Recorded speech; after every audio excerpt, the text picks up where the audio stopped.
I've been hooked up for 35 seconds, I think. So Wow, you timed it interesting. just right. Oh, nice.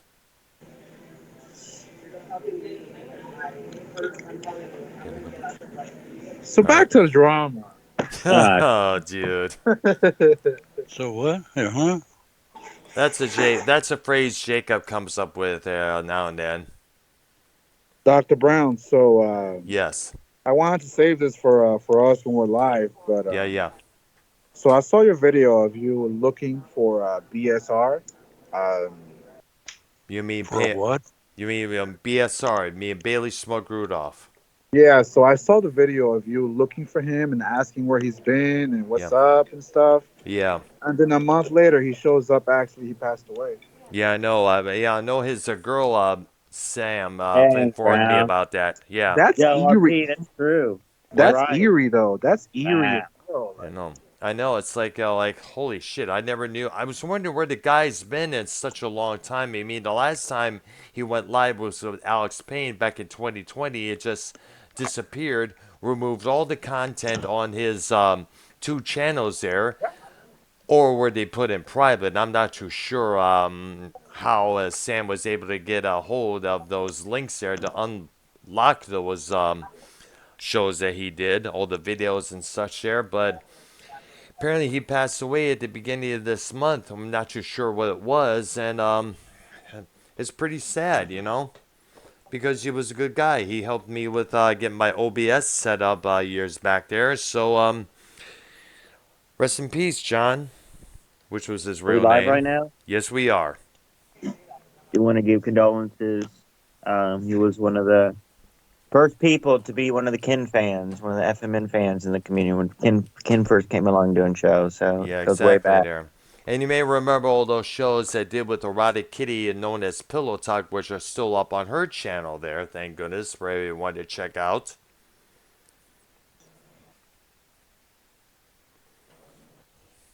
All right. So, once again, it's Music Maniacs, and we're going to be continuing our look into the 1990s there. And Jacob, how you felt about the music throughout the 1990s? Did you like them? Did you dislike them? Or there Hold was on, some hold you on. dug, or what? Go ahead. The '90s. We've been on the '90s topic for weeks, and on Friday I did get to see one of the top radio played '90s bands, Bush, Yeah, I was on going to mention Friday that. live. The videos are all over on the channel and everything. Um, Yep, we saw so them. what did you think about that, Brown? What do you think about What? him on one song now, though? On one song, I mean, let me explain. So on one song, he goes out in the crowd, right? Yes. At this point, like we got the cheaper seats, but we moved way closer up Nice. because like it was chill. And bro, like before Bush came on, like just the vibe and ambience, like it got real smoky because they put out like the fog Yep. machine The stage fog, from the that kind of stage. stuff. So like that started filling up like the place, and so Yes. bro, like you could really like on some nostalgia shit and everything, and it hit. But one song goes out in the crowd, like you could tell it was a track. He was not singing live on that one. Um, and on a couple like the classic songs, like the ones from the '90s, it was 100% live. Oh, yeah. But but um, you could tell on some of the newer ones, it was live, but it was like a vocal. There was some help there, like kind of like how Halford has the echo effect. Yes. There was like almost like Tony's vocal effect. It wasn't necessarily an echo effect, but there was like audio effects. You could tell it was Rosdale singing the voice, right, which was pretty cool Yes. in itself.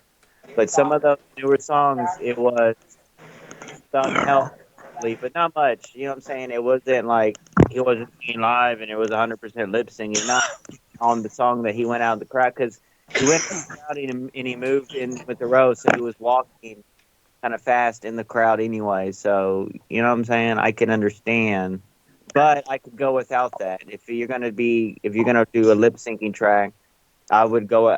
just don't even go in the crowd. Play something else, or I mean, I could go without that personally. But other than all that, for the price and everything, highly recommended because that's one of the original. It's not the original members of Bush. It's only the singer, which really that's Gavin the only. Ross. Right, that's the only one they care about. People care about anyway. I Yes. mean, that was always Bush. Is him, Yes. image and everything. But the other members, drummer, bass, and guitar, they're not original. But they came out with like 3 or 4 newer albums since like the 2000s, Yep. or since like the original band broke up. But Yes. um, I would definitely give it a 10 out of 10 though, and highly recommend going if they come to your town or ever do. I mean, he tours every year. They opened for Alice in Chains last year, but this year uh, they were opening for Breaking Benjamin, and then they're doing like right now they're doing like their own opening, Their their whole own headlining tour. their own Bush headlining tour. I got the shirt, tour shirt, and everything. Brown, $40. Nice. Nice. Forty Um, dollars. Wow. $40, but it's Dang. nice. It's worth it. You know what I'm saying? And other than that, I would definitely recommend going because that's one of the last voices from the '90s that's still living.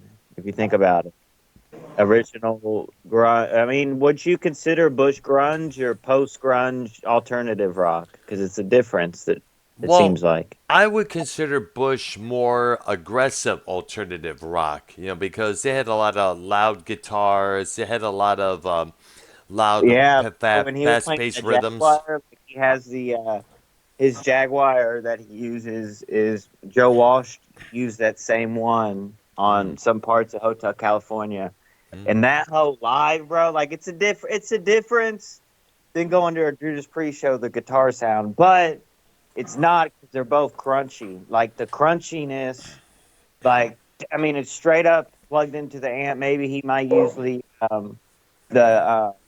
the muff pedal, right? Which Hendrix and like Cobain and used the muff pedal, Yes. but he had the Mesa Boogies amp stacks, Hmm. right? Mesa Yes. Boogie brand.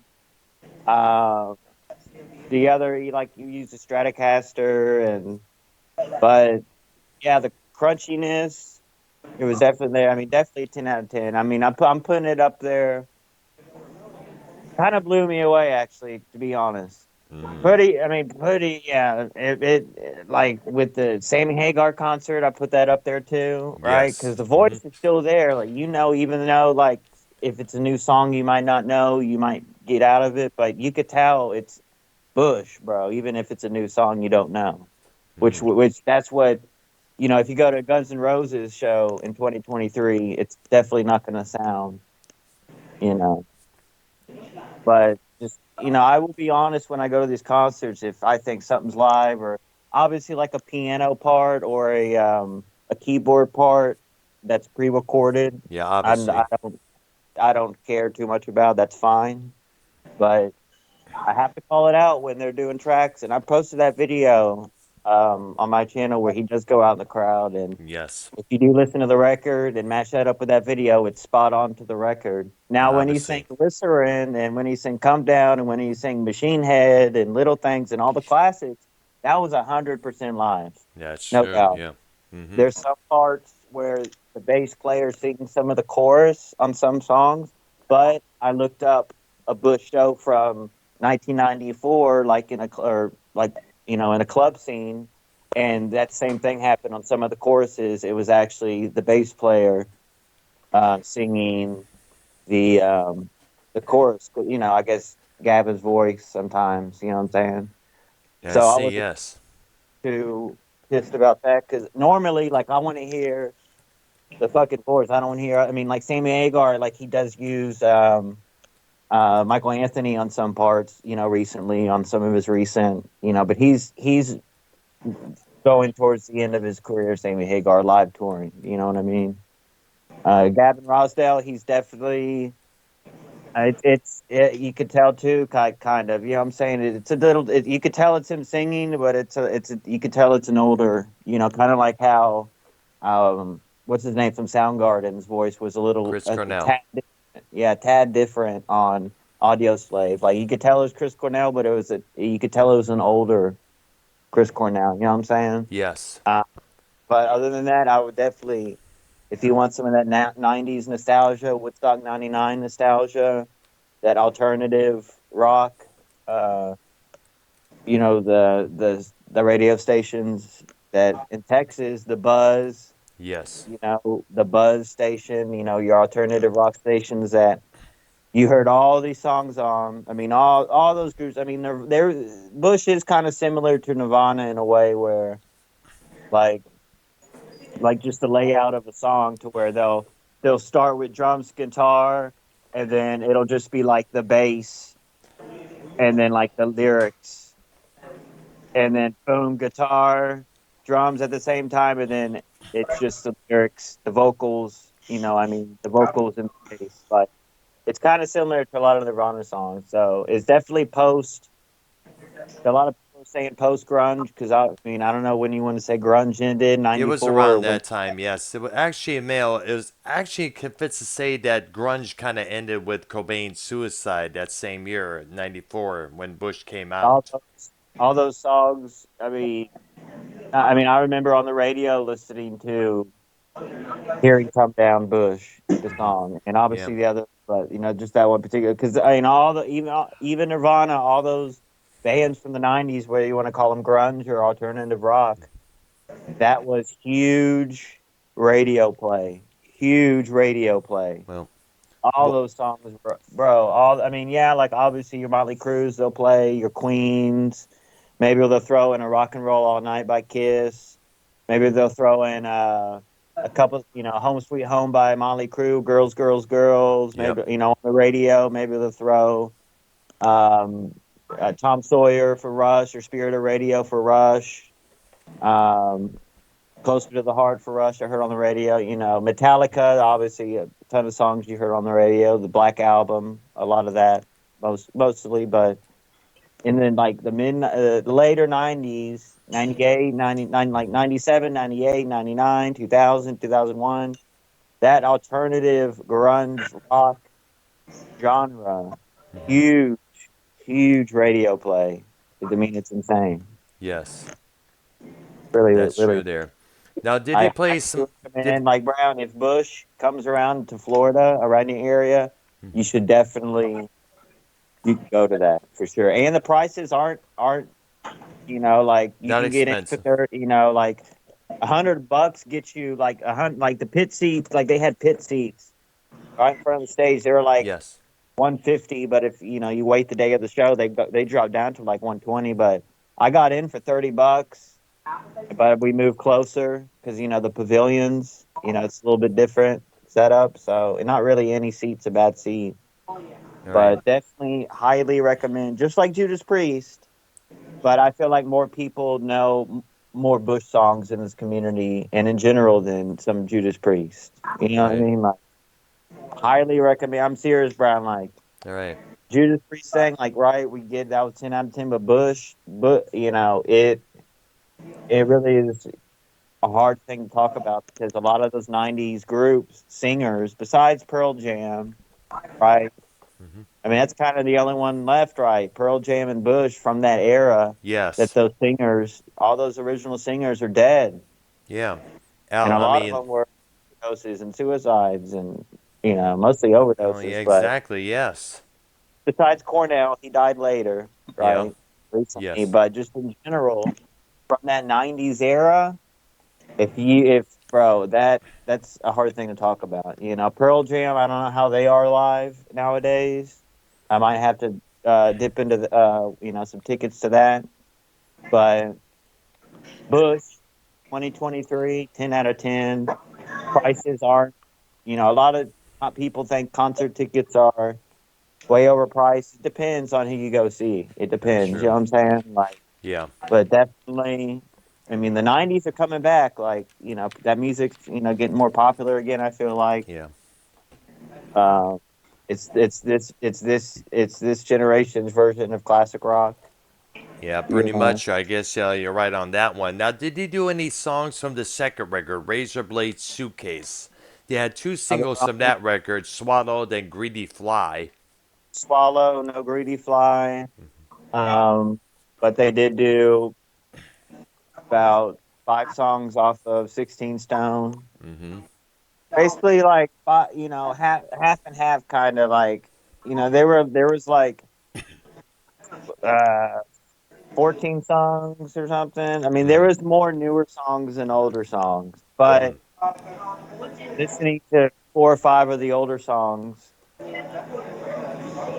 was definitely worth it. All right, it's good to hear there. All Like right. a lot of those, when you go to concert, the bands will play their newer stuff, and you don't really get into it. But the Bush newer stuff with the voice, and most of it's live. It definitely was entertaining. Highly recommended. People were smoking a couple joints up in there, but not Oh a yeah. lot. Not a lot like I thought Mm-hmm. it would be. Mm-hmm. Um, but not too much of a wild crowd either, right? Yeah, it's true Obviously there. during the bigger, like I got to say this, during the big songs, Machine Head, um, Glycerin, Come Down, Everything's in. everything things in during those big original songs, the crowd got hyped, but it was I don't know, like it wasn't too older for people. You could tell people were like between 40 and 50 years old, maybe older. You know what Yeah, I'm saying? But yeah, I like know. going to Yeah. the Sammy Hagar concert, that was a lot of gray haired people. A lot of older, like 60 and up. Same thing with You Judas know? Priest. Yeah, it was a good mix, but yeah, it was a lot of older people too, you know what I'm saying? But like this Bush concert, it was interesting, like, some couples, mostly a lot of couples. Um, but you could tell people were a little younger, you know what I'm saying? But not too much where it's going to be some wild party fest and people are going to be. It wasn't like Woodstock '99, but it was definitely. If you did watch any of the documentary, it is kind of nostalgic singing Bush and just listening to the songs on the radio for years. Yes. Um, it is pretty cool seeing those songs in general you hear on the radio play live, especially huge mega songs that you hear over and over again, which you might get too tired of, like songs like Inner Sandman by Metallica. You might get tired of that song. Mm-hmm. You know what I'm saying? Just in general. But when you hear those songs live, it's a whole different thing. You're definitely not tired. You're like, dang. You know what I'm Mm-hmm. All right. saying? Cause I'm. Brown, Go ahead. Brown will be going to Carlos Cabral. Are y'all going to be going to that? What show were you wanting to go hit? And I was like, take Cabral to? Well, I didn't really mention about it, whichever it was. I know you mentioned about that Motley Crue was going to be touring the Oh, yeah. U.S. Well, yeah, you got to hit that with Cabral, bro. All right, there. If I'd be able to find a guy, maybe A hundred probably next percent. week I'll probably take a trip down to downtown Tampa, and see what's going on in that area. Because last time I've been there was with my sister and niece when she came to visit, and I'm itching to do that again on my next 2 days off there. Maybe the weather as well. I'll probably do it tomorrow. Well, we thank you. And let me throw it out. Art, have you ever heard of the band Bush? I'm looking up some Y- rock news right now. Yeah. Well, in the See, like meantime, I well, feel like everyone's heard of one or at least a few Bush songs. Like, what do you feel like, Brown? Do you feel like Glycerin or Come Down was their biggest song? it's hard Which to one? tell because they had a lot of big songs out there. The Everything's Yeah, Zen, Little Things, Glycerin, Machine they did, but Head. like their mega, like one song you would play that's like just every song, every group has their like main, one general casual fan hit that everyone knows, like Judas Priest, Hellbent for Leather, or what I'm saying, Breaking the Breaking Law. the Law, like most, like a song like Breaking the Law, like everyone knows right when they hear it. So like for Bush, between Glycerin and Come Down, which one do you think is the more casual but yet popular and huge mega song between Glycerin and Come Down? Like, Which one was on the radio played more, you think? It's hard to tell because the ones that we mentioned, Everything Zen, Glycerin, Calm Forget about the Down, song. all those songs were heavily played at the same around the same time. Oh, they were, but like I said, every group, just like Willie Nelson, On the Road Again. Mm. You get what I'm saying? Like, yeah, we know if you want to call them D tracks or other songs, but every group has like one song, multiple, but usually one song that everyone knows that was played on the radio, multiple, like Girls, Girls, Girls by Motley Crue, Yep. right? That was played on the radio so many times, Oh yeah. more than any other Motley Crue song, probably, right? Yes. Yeah, it's true there. That and maybe Home Sweet Home. But in your opinion, if you choose, forget about all the other songs, Glycerin or Come Down, which one do you feel like you heard on the radio more? It probably have to be Calm Down because God knows that I believe some of Right? those songs still get played today. Come Down is the one, right? For me, yes. I mean, Glycerin's huge too. Glycerin is mega, mega. Like a lot of females like that Glycerin song. Oh You know yeah, what I mean? cause And that's that Gavin Rosdale, like a heartthrob type yeah, thing. remember that. I remember he was like one of the one of the prime alternative sex symbols. It was very interesting. You know what I'm saying? Going to that, like, it was like going to any other concert. It wasn't like people walking around naked or nothing like that, right? But That's true. I would really highly, I mean, Brown for real. If Bush comes around, even if they're open for, because I saw their set list for their shows that they opened for like Breaking Benjamin and Alice in Chains and stuff, and recently like the newer Alice in Chains. Hmm. And it was a shorter set list, like 12 songs, but they still pump out the mega hits. You're still going to hear 4 or 5 songs from the 90s. So whether Yeah. Bush is opening or they have their headlining show, definitely in 2023, in this current period of time, definitely recommend seeing Bush for real. All right, there. All right. I would have paid for those seats and whatever, and what like I would have paid $100 for that. All right. Like, you know, 200 maybe for pit or something, but like definitely worth your time and money. Uh, like the more money I'll pay for a ticket, 3, 4, 500 maybe, I would pay for something that's like the original group, Hmm. It would be Mega nice. Band, Yeah. AC/DC live, you know what I'm saying? Yes. Somewhat original, right? Pretty much, right? Obviously, there's deaths and replacements. Yes. You know, Guns N' Roses, I wouldn't pay that much for, but I definitely would want to go to that. But Yeah. knowing that it's gonna not sound that, you know what I'm saying? Lots it's Axel slash Duff there at the You helms. know, the Rolling Stones. I like to see the Rolling Stones. Like Hmm. I'd pay fucking $300-$400 to see the Rolling Stones, right? It, Fucking Paul McCartney. I'd want to see that. I mean, the Eagles. I've seen the Eagles, and that's definitely worth. You know what I'm saying? Like Eagles is really good live. So all these right. groups we will be, um, we will be honest on. You know what I mean? And it is concert season, Yep. so a little bit more concert. You know, content coming up. Obviously, hockey season's over, so we'll be diving into that. We'll be diving into Brown. Are we gonna do the Roger Waters. Nah, remember we're gonna do the one show Which about one? About the movie. the movie show? Yeah. We do that tomorrow night. That's Thursday night. I know. Nah, What was your suggestion? like switch it up between the wrestling shows and the movie shows. Like switch it up every now and then. Yes, exactly. Like I know you mentioned last week we wanted to discuss this movie series there. Which one was it there? Like The maybe build the Omen. hello, maybe build the wrestling shows around like when the pay-per-views are, Mm, coming up. And maybe do one like before a pay-per-view, like one of the right. wrestling pay just not necessarily about the pay-per-view, but just a wrestling show in general Mm-hmm.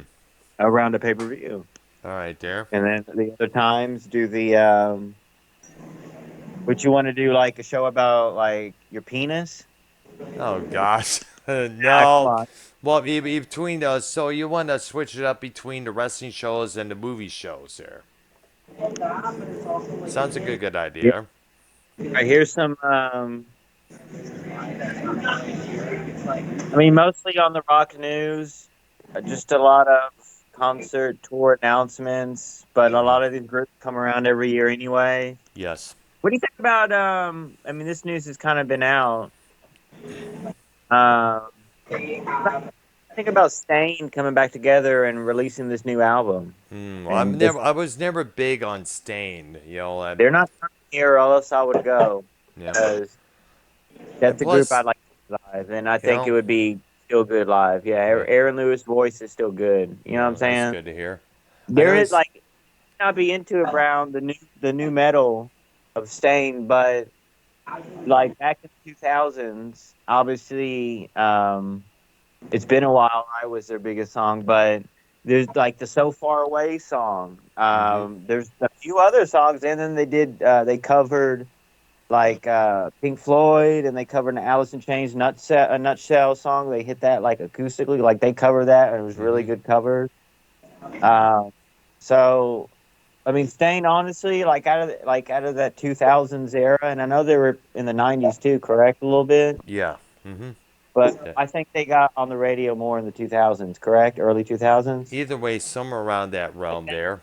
that has been a while song. I feel like that came out like 2000s early, but um, they Stain was probably the best band. Like they like radio songs in 2000s, in my opinion. Obviously, Right there. Creed bands like Creed was big in the early 2000s. Nickelback. I mean, people loved those bands at that time. You know what I'm saying? Like they really did. Like your Puddle of Muds. You know what I'm saying? Like that is not Brown's cup of tea, but we still have to tip a cap for that was the sound at that time, that early 2000s. Kind of like that processed musical sound. You know what I'm saying? Computers people were using. Because back in the day, people recorded off of like amps and tape cassettes, and people didn't have this like this digitalized sound. Like this newer metal had. There was no like it's a whole different sound, bro. This produced like newer metal, crunchier. Dun, dun, dun. I mean, like you kind of like that Slipknot sound. You know what I'm saying? Like that. When did It Collective Soul come out? that was in the '90s. That Yes, I believe was. it's in '94, I believe. Yeah. Shine? Yeah, that was the first time we heard of them. That's Dude, for that's one sure. of the that would be. I mean, I would consider that grunge, but that would be. I mean, what would you consider that, Brown? Alternative It's rock? alternative, yes. Yeah, Why I would. why part two? But I can't consider Bush alternative. It was more crunchier. It was harder, bro. It was a Like, lot bro, more. It's, bro, I'm telling you, seeing like listening to music on your headphones or watching it on your phone or computer is a whole different experience than seeing it in person live, being recapped, redone live. Like it's a whole different thing. Like it's hard to explain. It's similar because you hear it. If you can hear something, then yeah, you're gonna know what it sounds like. You know what I'm saying? Or if it yeah, sounds just like the record, or if it's off of it, or if they're down tuning. I can kind of feel that out. You know what I'm saying? yep, Like Judas Priest, I feel like they down tuned on some songs at least. Would you agree with that when we saw them? yeah, I know for a damn fact Beyond the Realms of Death was down tuned. Like they were playing that song slower, yeah. at That's true least. there. Well, that's done For for the vocalists. You know, not but after. it was 100% live, so Yeah, absolutely, But yes. um, Stained as a whole, Brown, we do have to tip our caps Yeah, to them. They did have a lot of.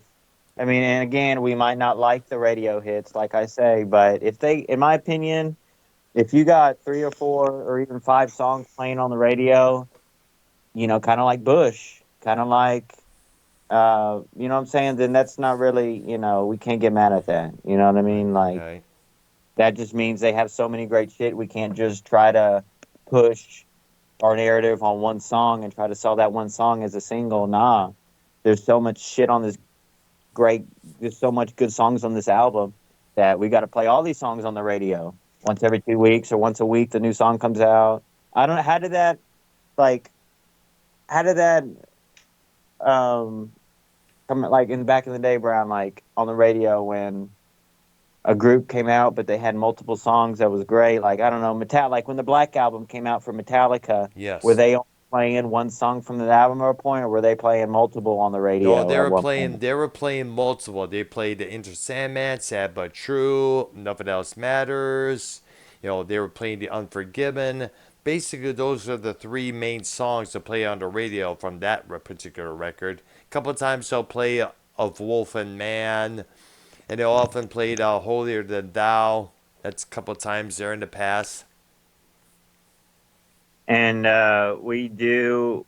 So I mean, Brown, try to give, especially knowing that Aaron Lewis does lean towards the side of politics that we do kind of agree with here.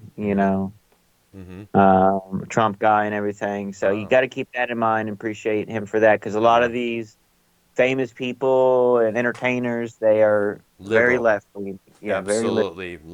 Yeah, that's right. Even your Kid Rocks, like I would Oh, like yeah. to go.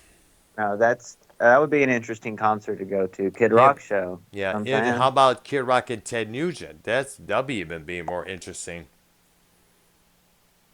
But we do appreciate Stained, and that's, I mean, for the Rock. Oh, Iron Maiden is starting their tour in Europe. They're doing the Future Past tour, so they're playing songs from what's that album in the '80s that they came out with? It was like in front of the.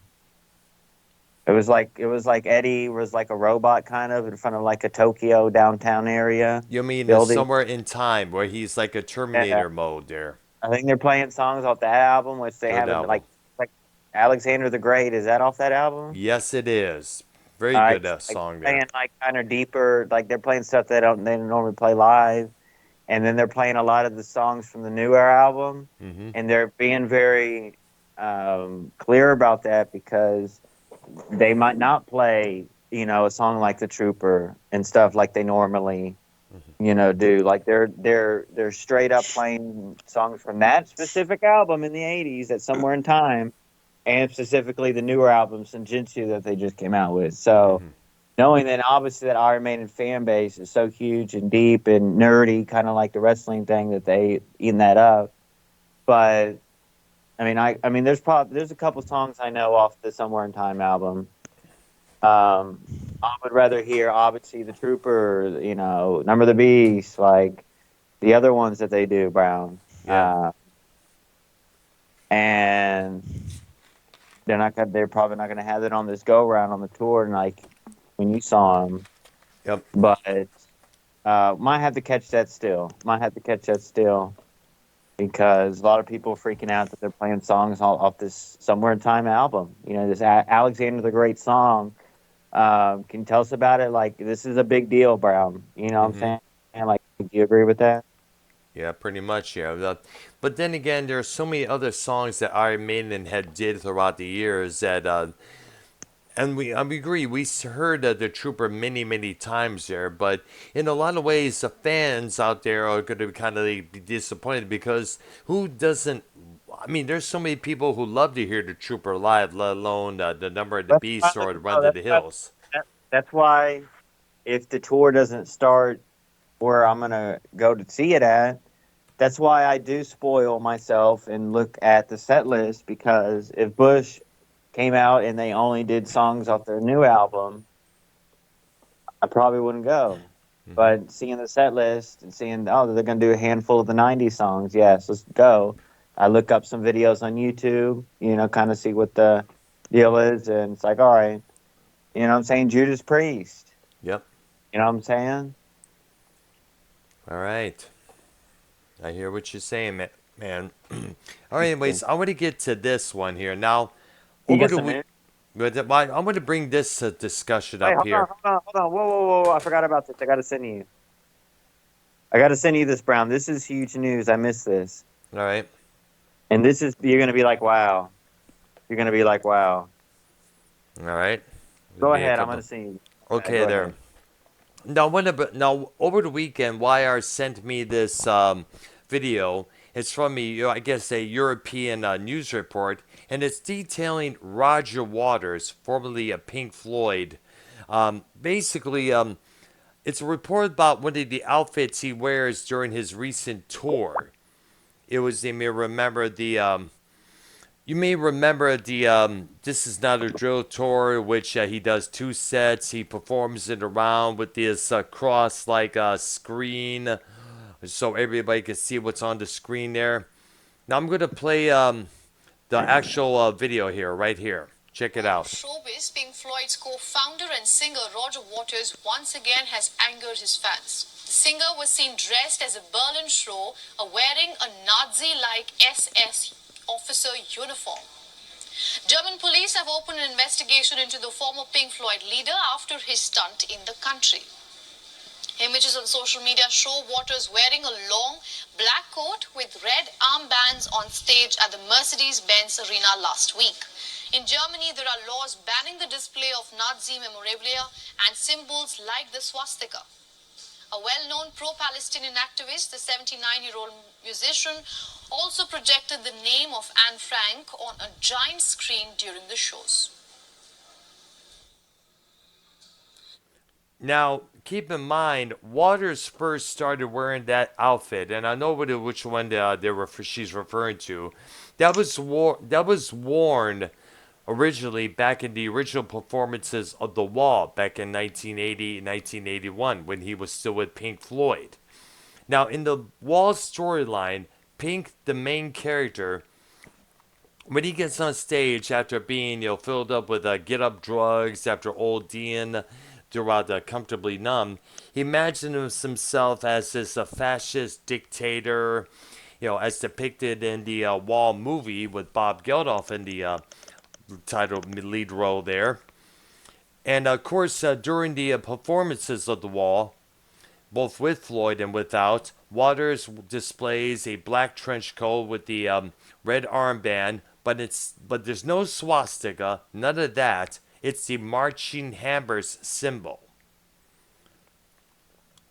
And Waters has done this a few times during the performances of The Wall in 2010, back in 1980.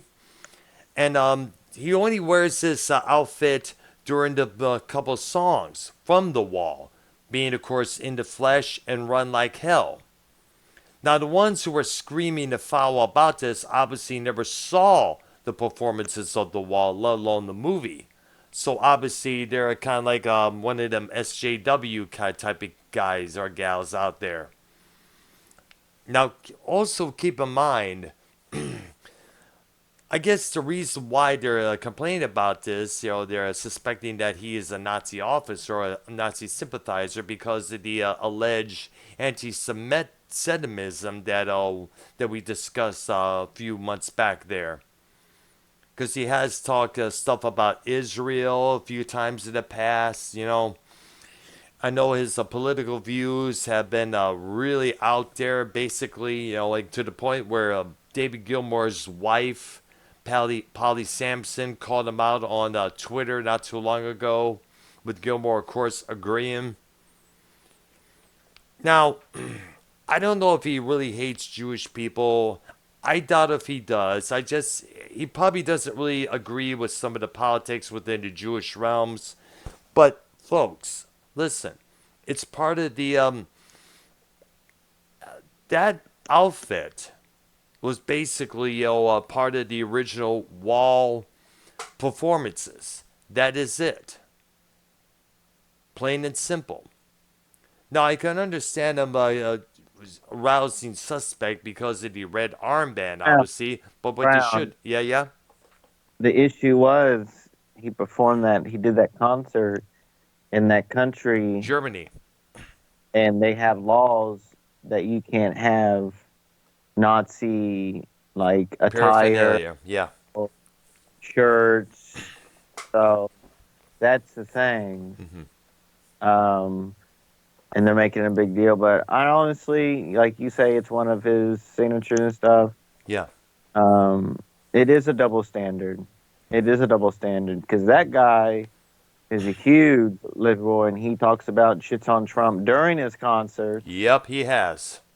Which obviously, if you go to a Kid Rock, a Ted Nugent, an Aaron Lewis show, they will talk about and shit on the left. Yeah. Maybe not the whole time, but you're definitely going to hear something, right? Yeah. So you want to kind of do research before you go to like shows, right? Like Yes, it's well absolutely. known that Waters, you know, especially when Trump came around, you know, and if you're a Trump guy, don't go to a Roger Waters show. But Yeah. I would recommend going to a Roger Waters show anyway because nowadays, much like Axl Rose, hmm he's staying too long for the party. Does that make sense? Pretty much, yes, absolutely. And you got to remember, he does know how to put on a good, spectacular show. That's why he has to Yep, compensate and do the laser show, the background, the stage setup, and everything because absolutely. it's just not, you know what I'm saying? But you never know. Him and what's his name, Da- Gilmore, may da- unite. mhm. You think that's ever possible? Like kind of I like Joe hope Cronin they and do. I think, he might, is it come like on. Joe Cronin? Is it like Joe Cronin and Ken though? No, Like it's, if well, they united, it would make much more money and eyes and everything than what it is now. Like you know, you can brand that as Pink Floyd, or you know, pretty much, and not just Roger Waters' experience. You know what I'm well, saying? for me, Waters and Gilmore were like the brains and the bronze of Pink Floyd. Brain. It's like I got the brains, you got the bronze. Let's make lots of money. To refer to the Pet Shop Boys song there, Like but South Ken and Joe Cronin show. yeah, It's just the same situation, bro. yeah. But the It's problem the same. is, Except, and Joe Cronin is in the Roger Waters category. Like he would be the Roger Waters because he's still doing like a Monetize This, yep, which Waters is still doing Pink Floyd, but it's not Pink Floyd, and you know the Monetize It, but it's still kind of labeled as that the Pink Floyd experience. So like Monetize This is kind of like the Monetize This experience of you know the 2005 era. You know what I'm saying? yeah. That's true. There, that is true, true, true. You know what I'm saying? Like for people that don't know a lot about Pink Floyd, I feel like they're a tad bit Overrated. overrated. Like seeing like that music being replayed live, even though it was a tribute, you know, that I saw hmm with the Rush one. Um, I do much more appreciation for all those songs. You know what I'm saying? Like before, I said they were overrated a little bit, Pink Floyd, but like again, um, definitely another huge group, Brown. You know what I'm saying? And their biggest song that everyone knows. I mean, I think there's two. There's a lot, but like I would have to say, the Wall, hmm right, would be the Yes. biggest. But I think right on up there would be Money. Would From you agree with that? World Money or any song from Dark Side of the Moon or bit particularly Brain Damage / Eclipse. But I feel like The Wall and Money was played on radio more. Those two songs specifically. Or better yet, those two albums, Dark Side of the Moon and The Wall. Those are probably the most overplayed that Pink Floyd has Yeah, ever put those. it out. Next is a couple of songs from Wish You Were Here. And now, obviously, we don't agree with. I mean, I don't know. It's just weird that it'd be like, what if Kid Rock came out dressed like, you know, in a Ku Klux Klan robe? You know, what would the media and CNN and all that be saying about that? They will Like, most of what though today's media, unfortunately, they'll probably say, "Yep, Tony Kid Rock was a racist. He preaches for racist values like all those conservatives do." No doubt they will probably do that. Because and that's they how they they look at it. they put up a picture of Anne Frank during that. During that performance, and I mean, I'm sure they twist it to be like this is in memoriam, blah blah blah. But I also saw that some of the lyrics from Pink Floyd can are towards Jewish people. Like being the boss, the owner, the Yeah. bigger man. Like I don't know what specific lyrics and what specific songs, but there are the classics. Some of the classic songs, some of those lyrics are supposedly uh, That would be toward, from the wall. right. So I Yes, mean, it's something there. Like it's something there. I don't know. Obviously, the cultures was different. It's different. Changes decade to decade. The culture changes. You know what I'm saying? In society, in the world, or America, or whatever. What you see on TV, the music you hear changes decade by decade, dramatically. I mean, I feel like the 2010s, this last decade, is going to be similar to what this decade's going to be. I feel like, you know what I'm saying? There's going to Yeah. be I feel a lot of more deaths from the classic or artists and just classic actors in general. I mean, it's getting close. A lot of those people from the 80s, from the 70s that was big are like 70 and 80 now and stuff. Yeah. So it's Yep. definitely it's going to be interesting this next decade. But I would have to say the 90s, our topic for tonight, Yep. was one of the best decades and was one of the more simpler. 90s was maybe similar to the 60s in the simplicity, because the 70s was definitely more flamboyant with the disco scene, with the hippie scene. The fashions, yeah. I feel like the 60s, I mean, the 60s, late 60s, it was a little bit hippie, there too, but definitely like the simpler times from the 60s, from the 50s was similar to the 90s. And I'm talking about basically just technology and how it wasn't how it is now compared to how it is now. And you look at, back in the 90s, TVs were basically the same as all those other decades, from the 60s, 70s, and 80s.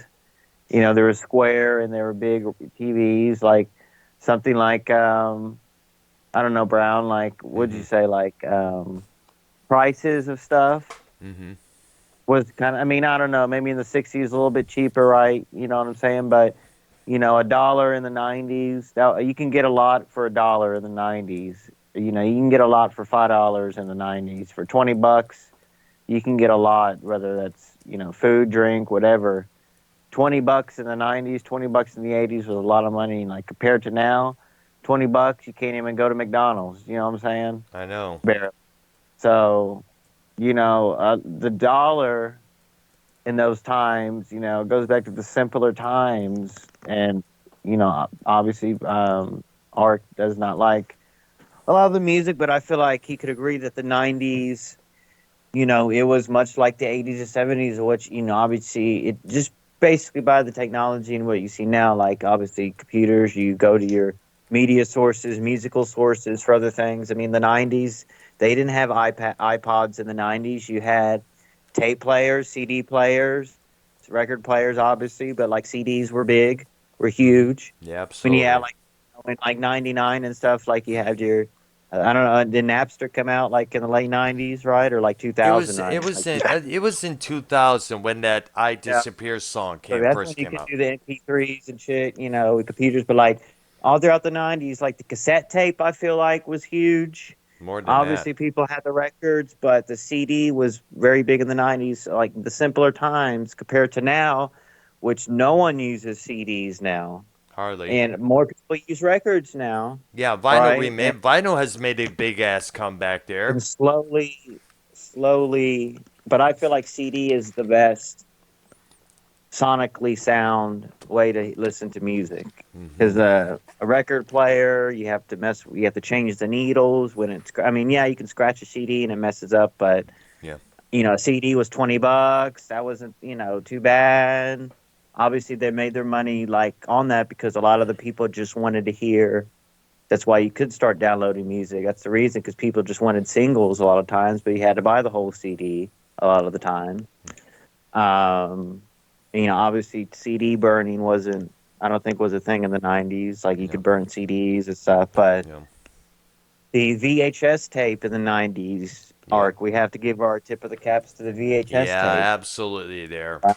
Compared to now, right? The TV viewing experience is way better. We have to agree. with that. The TVs. HD. I mean, like when these newer TVs, these plasmas came out, they were really a lot of money. But now you can go to Walmart, $125, you can get a plasma TV, 32-inch or something. Might not be the best brand, but definitely these TVs of nowadays are much affordable. Because how much was a Sony or what's another one of those? A Zenith. Remember remember that brand Zenith? Yes, I That remember. Yeah. your regular 24, 32-inch standard TV back in like the 90s, Brown, you would say? How I much think would that so, be? yes. I'm not too sure because we still held on to the TV that we had throughout the 90s there, up until about when we sold the house, and I ended up with the TV, which I hardly watched because my opinion, the TV at that time was really starting to go There's not downgraded. much on TV nowadays. Like if mostly people have cable TV, like for the live sports. Hmm. You know what I'm saying? Like the Super Bowls and all that too. Like mostly, like sports is the big thing.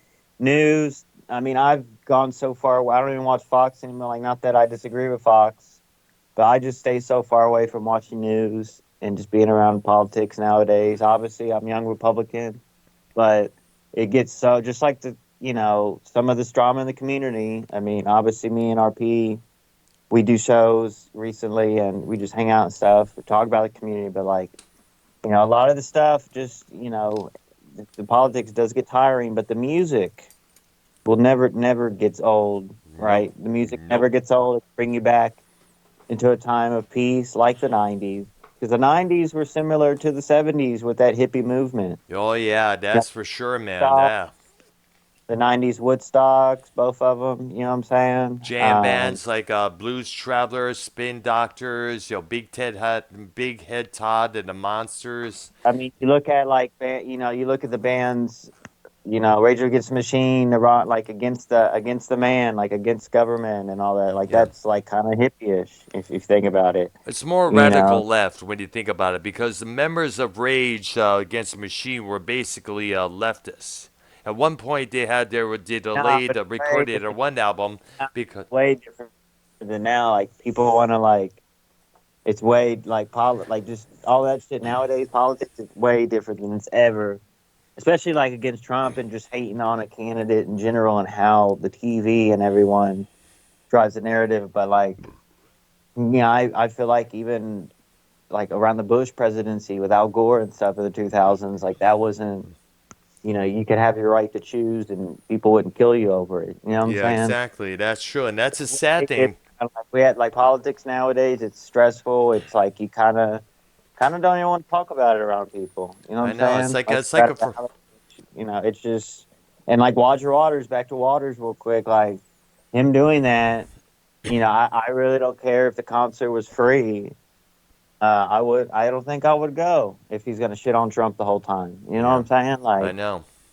I'm getting tired of the politics myself that he's just spewing out. Like, just get on with the show and perform your songs, whether it's Floyd or without Floyd, and get it over with there. But then again, Roger Waters has a massive ego when you look at it there. would you ever So want to see him live or no? I would rather see him live with David Gilmour and Nick Mason. Who do you have a better chance of getting back together, Gilmore and Waters or Joe Cronin and Ken? I think at this point, Joe and Ken. Ah, Because, I don't Waters and know. Gilmore have been beefing for how many years from everything you could think about it. I mean, like the 2018 remix of the album Animals, that was delayed for a few years. It just came out last year because there was conflicts between those two concerning the liner notes. And let's not forget, Waters still is not really all that forgiven. Has not been that really forgiven for taking the members of Pink Floyd to court because he wanted ownership of the name so he could bury it in general. He wanted to end Pink Floyd. Like he was saying in interviews that it was his name, when it originally was Sid Barrett's name. He kept saying that he was Pink Floyd and they weren't. It's my screen, it's my pig, it's their dry ice. And eventually he would lose that battle big time. Pink Floyd got revenge on Waters by just going There's out no- as Pink Floyd.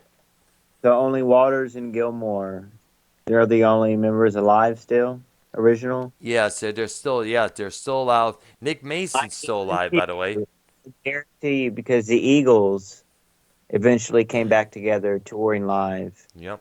And even look at Motley Crue. They're making new. That's another news piece I forgot. They're making, and they already recorded with, I think, the Bob Rock producer, Yeah. new songs, like 5 of them or something. They were Yeah. saying. Yeah, So that's right. Motley Crue is obviously John 5, but they're recording new music here in 2023 after they signed this huge contract saying that they would never tour again a couple years ago. Yeah. So I guarantee that Waters and Gilmore will come back as Pink Floyd and tour under that, probably as like a farewell, and it will be super expensive.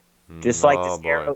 This Aerosmith package with Black Crows, that thing is so expensive, bro. The Whoa. cheapest seat, because they're doing arenas, they're doing like the NBA arenas, right? Your Yes. bigger arena, maybe your hockey ones if they don't have NBA team, but most of your NBA arenas. So we're talking 15, 20,000. I don't know, 12,000, 10,000.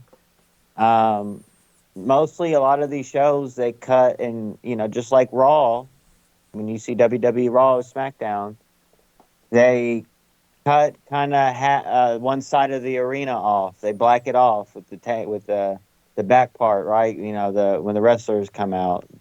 Titantron and everything.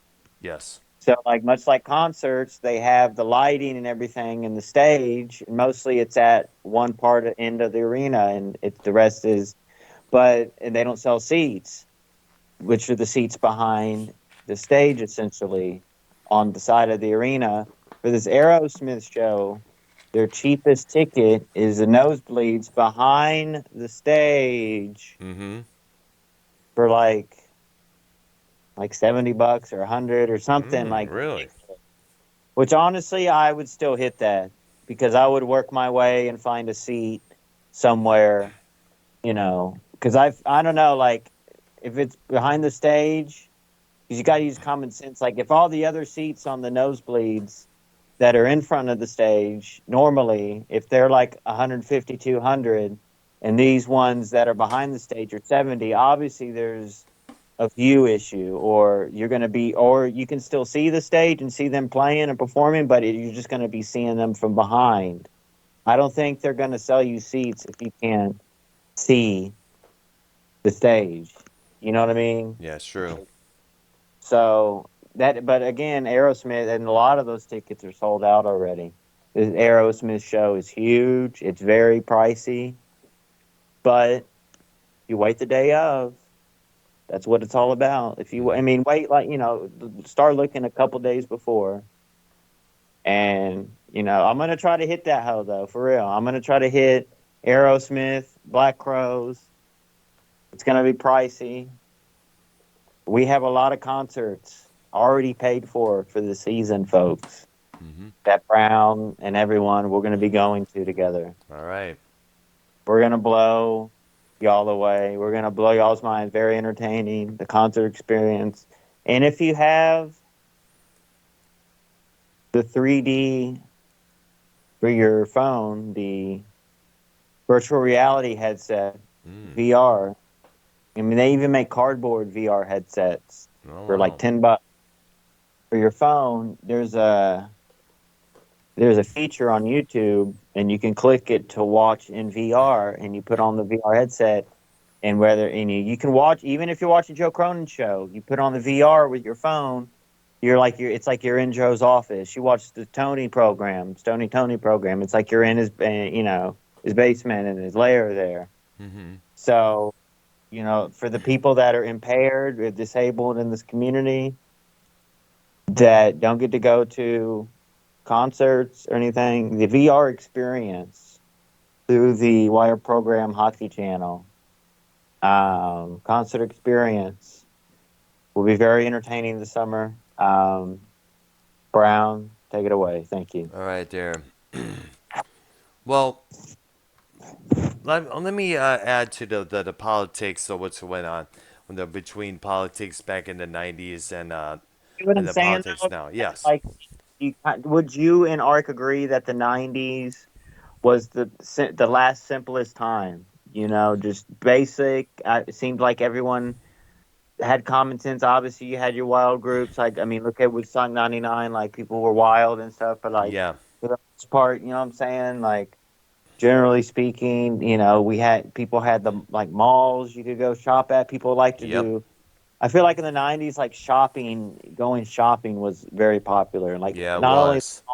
just going out to buy things in general, whether it's a car, TV, like electronic stores in the '90s. You know what I'm saying? Your Radio Shacks, like stores like Radio Shacks was huge. Yes, I remember that You place. know what I'm saying, Brown? Like, Harmony uh, House. like what? Harmony House, which was a record store chain back in Michigan. We don't have that here. That's I not a. know, That's that's the sad. We don't have no Harmony House altogether. That went down the hill there. All the malls are closing down. McCall Mall, the Eastland, Northland malls. I mean, Lakeside Malls is like dead as hell. It's still functioning. It's kind of like Greenspoint Mall, dead as damn hell thank you. because of all the online shopping and the online stuff that goes on there.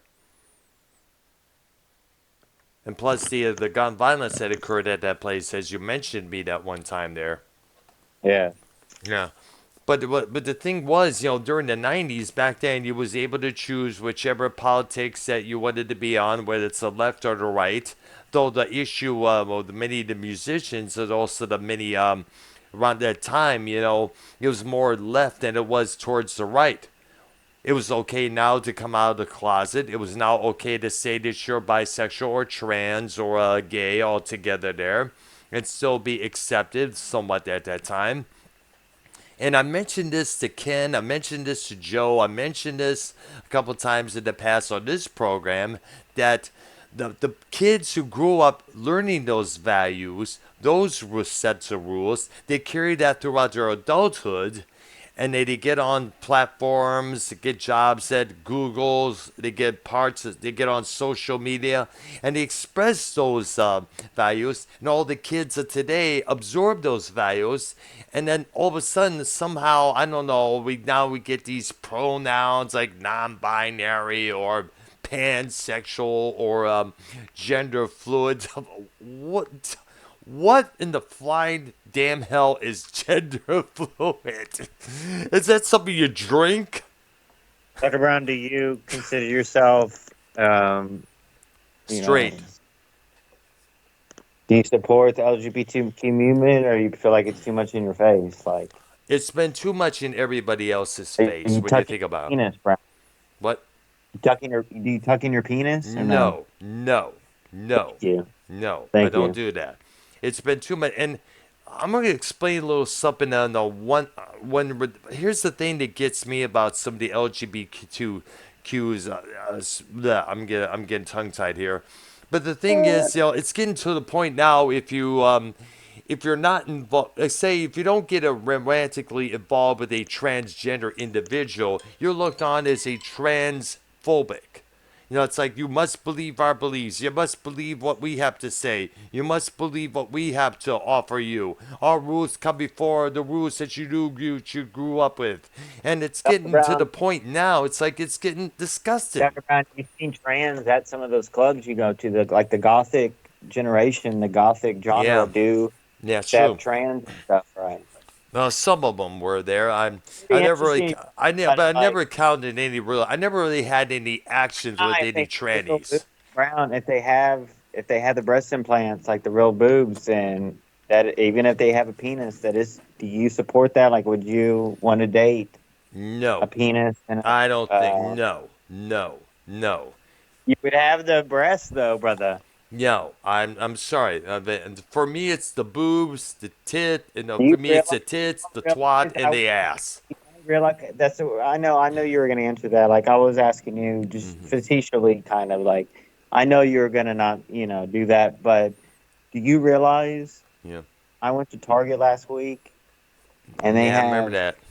trans clothes for kids. I know, and Do that's you the thing. realize how I know. It's wow, like that's how unbelievable. I mean, if I would, I was going to tell that to my brother-in-law because and my sister, and she would be like, they would flip the fuck out if I were to tell them that story, because that's like, this has gone far enough. It's like, Wasn't the 80s all about if you were gay, you get AIDS and die and stuff? Like, what? if you were gay, it's not just that. If you were, Was that real, or was that like a fake thing from the Republicans to not, and the Christians to not, for people to not be gay? Was AIDS a real thing, or just like a it kind of was a like real thing. like It was, it was, COVID kind of? it was a Or was real it? thing, because you look at the last of photos of Freddie Mercury before his AIDS-related passing. You can see right there that he was not looking well at all. Oh man,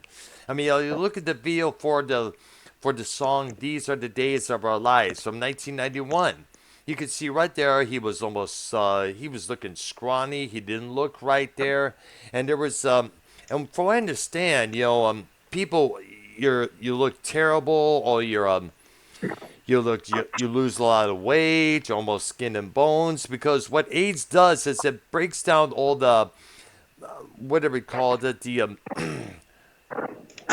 it basically destroys what protects you from all the other diseases, whether it's cancer or anything else there. That's what it does. It breaks down your immune system, so you're vulnerable to every fatal condition that's out there. And back then, during the 1980s, if you came out of the closet as gay or bisexual, whatever, sure shit, you were out the door.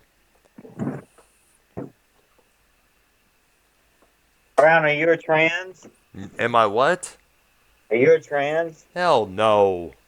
All right. Male and proud of it. Okay, Arknolia. okay, we'll give we'll give the mic to Ark now. He's been waiting for a long while to get on his stuff, to continue our stuff there. But we did have to give y'all a good concert report. So. Yeah, okay, there we go. And we get that Roger Waters situation out there just as well there. Yeah. Ark, it is now your turn, my brother. Take it away, dude. What do I want to talk about? All right, there. Well, I know you're not really happy about going through the list of songs. Waters penis situation. Let's talk about now. The 90's list. The 90's list on how it was simpler. It was a great time and everything. Yeah. Well, compared to nowadays, yeah. Yeah. Exactly. It's kind of funny you mentioned as about, you remember how phones were back then? You just had to pick up the receiver and dial the number 7 digits. Brown, can we make a U-turn, and can we do a country list tonight? 90's country list, or would yeah, you? Let's do that there. They have to be Well, I gotta look it up. All right, there. All right, let's do that. Let's switch it up. Yeah, because country was big in the 1990s for shizzle, thanks to Garth Brooks making it big. Garth Brooks. Mm-hmm. Garth Brooks is doing a huge. I'm making an egg sandwich. Garth Brooks is doing a huge Vegas residency this whole year, 2024. So I'm thinking. I mean, I'm talking Brown, like shows every night and stuff in Vegas. So I'm thinking. Garth Brooks, after that, is going to do a huge farewell or world tour type thing, or both. Wow, I see. Brooks Live, you know what I'm saying? Mm-hmm. That'll be an expensive ticket. George Strait is going to do 2 shows in Fort Worth. Those tickets are so, like $600, nosebleeds. Unbelievable. I can't do it. I would love to go. I can't do it. It's too much. Too much.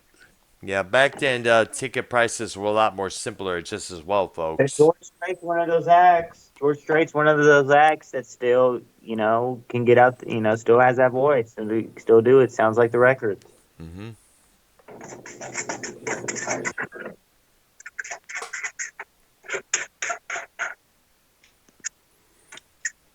Well, now Dr. Brown never listened to. Did Brown? 90's country? Tim McGraw's, Alan Jackson's, Garth Brooks. Yeah, they were all played on the jukebox at the restaurant that I worked on throughout the 90's in Roseville, Michigan. There.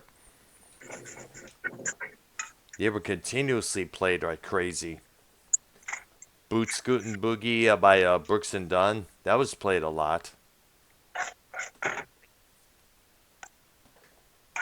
I liked Neon Moon. What's got you? What I gotta throw this in there. I remember seeing this video not too long ago of a 12-year-old girl who was asked by her grandma to use a dial telephone from the back in the day there, and she's like, pressing the little buttons there like they do on the cell phone, and she says, "It's not doing anything. It's not doing anything. It's like, it's not dialing." And basically, they're trying to give her a test to see if she knows how to use an old dialed old-fashioned telephone. And the girl was like failing miserably. Let me keep this in mind. The phones that we had back then was basically the dial telephone where you picked up a receiver, as I mentioned. That was what we had. But the kids I today, remember. yep, I remember. You had to have a separate box for caller ID. mm, Like, because back in the day, like the big thing, I feel like in the later '90s was the wireless house phone mm-hmm. that you could walk around with. That was wireless that you charge on. Yes, we had that. But besides that, your regular phone had the wire. That's The true button there. had the long wire cord. Yep, So you had to stay in the place where the phone was. You know absolutely how there. I mean, in y'all's eyes, y'all must be just either amazed or whatever by how technology has grown in the past Yeah. 20 years. Yeah, back then we didn't have a GPS. We had to write down the directions to whichever place we was invited to, whether it's a party or pick up a girl on a Saturday night. We didn't have GPSs back then. Back then I had to write down the phone numbers and the addresses. And this took place a lot of times at the city club. Whenever I meet a new girl at that joint.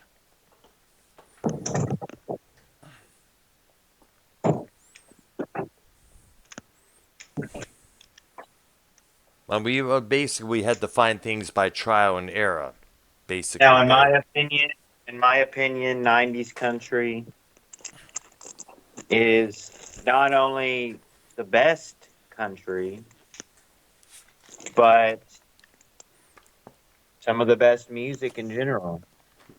Hmm. Obviously, a lot of the subject matter, just like I compared 90s country, because country nowadays is way different. Yeah. But 90s country and other older country in general was always about what, guys? Alcohol, Mm-hmm. crying Trucks. over a woman troubles, Mm-hmm. and 90s was like kind of like that, like love, like heartbreak, drinking, maybe a few references about horses, but a lot of it is relationships with women, if you think about it. Yeah. But now it's kind of the same, but now like the country's like, kind of like having a good time, partying, this newer country nowadays, right? Yeah, pretty Um, much. Or the pretty boy and pretty girl country, needless to say there. If I was, I mentioned this a couple times in the past. I remember saying it back in Richmond when I lived there. If I'm going to listen to country music, it'll be the old school country, like Johnny Cash, Brown, Loretta I Lynn. get it. Nah, but Brown, like 90s country actually has some damn, like, I respect the older stuff, obviously, you know what I'm saying? But like 90s, it's better. It's better. I mean, you have a lot of it has the violin, the steel guitar, the piano, multiple Hmm. instruments, live, all live, Yep, all live, dude. I know. Yes. You just have no respect for Stained and 90s stuff, Brown. What's wrong with you? Well, I never said I didn't respect Stain. They had Mustaine had some good songs out there, like it's been a while, which is a good song to listen to because it indicates Okay, okay. a Let's guy's. bring it to the level though. Would you go out of your way and buy a ticket and see them live? Stained. Well, if I was offered to hang with some people there, if my sister invited me or niece would invite me, I would definitely check them out there.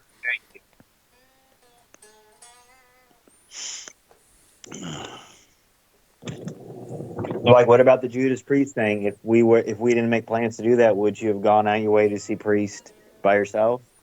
You know, it's well, I would. Maybe I would. Maybe yes, if I knew it. But then again, you got to keep in mind, I've not been paying attention to concerts in such a long, Yeah, long while there. I had to hit you up on that one though. I was like, bro, we Yes, have to do this. yes, definitely. And when and when you think about it, that concert was like a one big last hurrah into Texas before moving here to Florida. Yes. Yes. I got friends in low places. Oh man. 1990. Oh yeah. So that Garth they do Brooks. play. They play that song on every Stars home game, and they do it to where they play this part of the song, but then and then they stop the song, but then the whole crowd sings the lyrics, and I mean the crowd sings the lyrics during while they play the song as well, but when Yep. they stop, you can hear the audience sing lyrics, which is the coolest damn thing. Even if you're not a country fan, Garth Brooks fan, I mean everyone. That's the one song that's like Garth Brooks' biggest song right there, right? Oh yeah, So definitely. like and that is a pretty cool moment. Huge song, Garth. I mean, I wasn't a huge Garth Brooks fan, but looking back, a ton of songs, a bunch of good stuff. We're gonna. I mean, I like Toby Keith more than Garth Brooks, but Mm. like Garth Brooks, that one song, among two to others, but he was so big. He was a rock star, but he does country music. Like his Yep. stage shows, like he wore the headset on his ear. Like Mm-hmm. he didn't hold the microphone right. He had that like headset. You know what I'm saying? Because he's moving around stage. He's jumping and driving, and he is probably the biggest country singer from the '90s if you think Oh yeah. about it. Yeah, and the inspiration for his spectacular shows, Kiss. Because I remember hearing an interview with Paul Stanley of Kiss, and he said he visited Garth Brooks, and when Garth, saw him, he gave him the biggest hug, and he said, like, you guys were one of my biggest inspirations for how to do a live show. Ac- Actually, he covered Hard Luck Woman. Yeah, so I was going to say that as well, and he did a dang good job at it, just as well. Did you like the Chris Gaines stuff or no? I only heard one Chris Gaines song, and that was the "Get Together" song there, which he kind of ripped off the Young Bloods for that song there, or sampled the Continuing Young. on my little Go ahead. continuing on my little list. Love Without End. Amen. George Strait. Ooh. Go ahead. Shenandoah, Next to You, Next to Me. From Shenandoah, Texas, if I'm correct. Clint Black, Put Yourself in My Shoes. Mm-hmm. All right, so Clint Black, Dr. Brown. Yeah. I remember, I forget which cable channel in the 90s, 99, 2000, 98. But there was a cable channel. It might have been like CMT, but I feel like there was another one. But Well, CMT still exists. there was only one, right? So they used to play the country music videos, the Oh yeah. music videos, and they Hmm. played a lot of the Clint Black stuff. What was his wife's name? Didn't he have a famous wife that sung on one of his songs with him? Which one was it? In terms, what's the guy? Mean Tim McGraw, Clint Faith Black. Hill, Clint Black. No, Clint Black. Let's see here. I forgot her name there. Let's see here. Like on one Was of the songs he sang with him. Clint Black. I'm gonna move on to 1991. Hmm. Boot Scoot and Boogie, Brooks and Dunn. Yeah, that was one of the songs that were played frequently a lot at the my old restaurant jukebox that I worked at. I like the title of this song. Here's a quarter. Call someone who cares. Travis Tritt. Oh my goodness! Remember the beef between Travis Tritt and Billy Ray Cyrus over the song "Achy Breaky Heart"? Apparently, there was. Oh God! Now you never heard that song, Wire, have you? From Billy Ray Cyrus. Hey, don't break my heart, my achy breaky heart. Oh, come on. Everybody's heard it. Yeah, I know. It's like one of his big one-hit wonders there. And Travis Rick stated that he did not like that song, which I guess was which was a, I guess country music was supposed to support one another, and Tritt didn't really do that. He kind of like broke that rule, and I guess Cyrus won an award for that song. I think it may have been a country music award. And he said something to Mr. Tritt. He said, "Here, Travis. Here's a quarter. Call someone who cares." So basically, that's the end of that story there. Continue with 1991. Maybe it was Memphis Pam Tillis. Hmm. And she's still around Neon there. Moon. Brooke. Neon Moon. Brooke. I will destroy each and every one of you. Hmm. Travis. Neon Moon, Brooks and Dunn. I really liked that song. In fact, one of my groups I was in, we covered it. Hmm. What instrument did you play? Rhythm guitar. And vocals. I feel like it was acoustic or electric. Electric. What? Why are you so surprised? Are you on the level of Dr. Brown, or like better than him, or what do you think? I don't know, but I have videos. I haven't touched it in about 3 years because, well, actually longer than that, about 9 years because of the crap I was going through physically. Hmm. Yeah. I mean, you have heard the story of me having a heart failure, right? Yeah. Yeah. And I've seen a couple of the videos. He has some couple of those clips from 2012 on his channel right now for everyone to check out. Well, actually, I took them off. I'll put them back, though. Yeah, I should, man. Those are that's pretty good stuff Throw there. this one out. Let me throw this one out. This was in the 90s.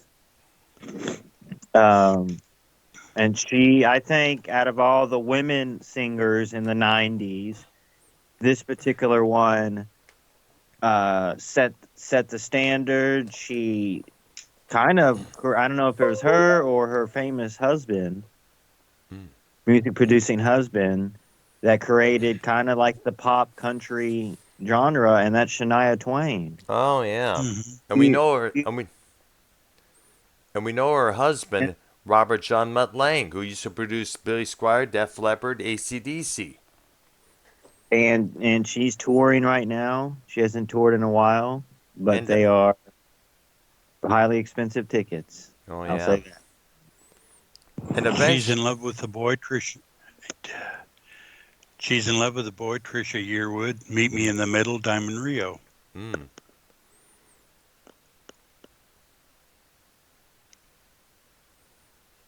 Yeah, that's true. Mm-hmm. And Trisha Chattahoochee. Go ahead. Sorry about that. Sorry about that. I was going to say that. Chattahoochee, Alan Jackson. Oh yeah, that was another one that's played on Now, the jukebox.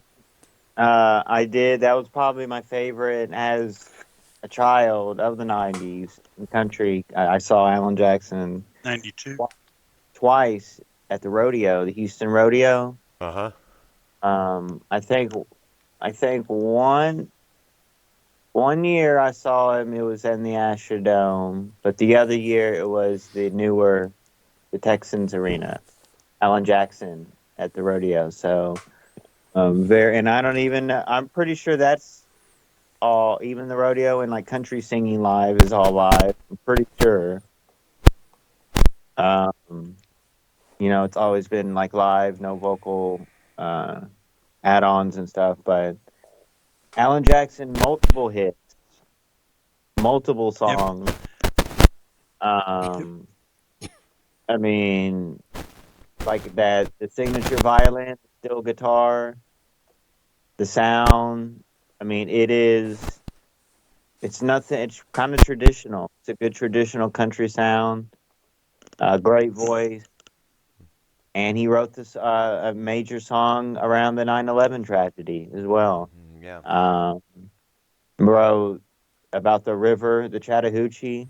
Mm-hmm. Um, he did a whole album or CD rather called Under the Influence, and he did covers of a bunch of songs. So he did Margaritaville, and Jimmy Buffett like guested on the song, and he did Kiss an Angel, Good Morning, Charlie Pride cover. So there was a lot of that was a good album, but his original stuff was always good. Um, Dwight Yoak Dwight Yoakam did a lot of covers. and that's a good one too. Yeah.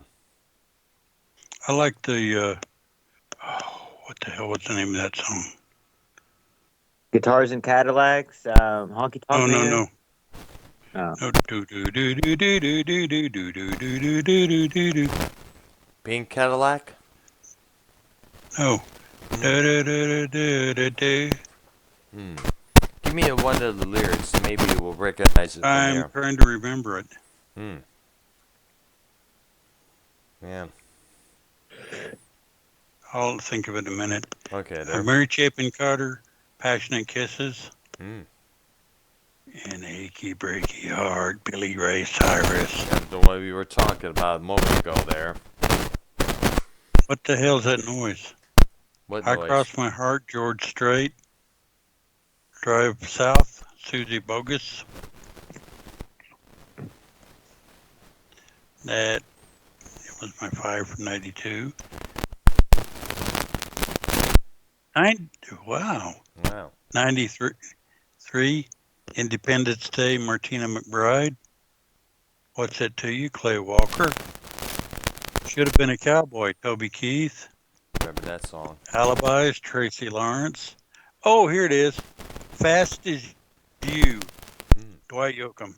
Ah. That's the song. All right. I was in a band that actually covered that song. Let's see. Loved doing it, actually. Mm-hmm. Cool song.